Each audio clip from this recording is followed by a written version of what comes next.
सन्मान्य सदस्य महेश लांडगे. धन्यवाद अध्यक्ष महोदय. मी औचित्याच्या मुद्द्याच्या माध्यमातून पुन्हा सांगतो देवरावजी, महत्त्वाच्या मुद्द्याप्रमाणे एक मिनिट, ज्याप्रमाणे यादी आलेली आहे त्याप्रमाणे वाचतो आहे. कृपया गैरसमज करू नये. आणि आता लक्षवेधी सुरू होत आहे. आता ही यादी संपली की थांबणार आहे. नाही नाही, तुम्हाला उद्या पुन्हा घेऊ शकता ना. संपलं कुठे? रोज आपण 50-60 लोकांना संधी देतो आहे. त्यामुळे आज झाल्यानंतर उद्या येतील. बोला सन्मान्य सदस्य महेश लांडगे.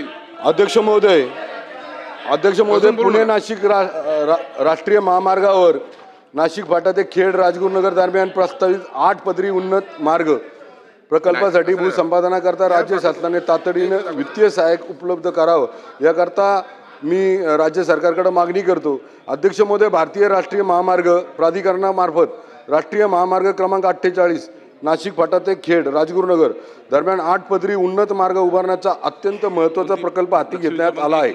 या प्रकल्पाची निविदा प्रक्रिया सुरू असली तरी आवश्यक भूसंपादन पूर्ण न झाल्यामुळे प्रकल्पाच्या पुढील कार्यवाहीला विलंब होत आहे.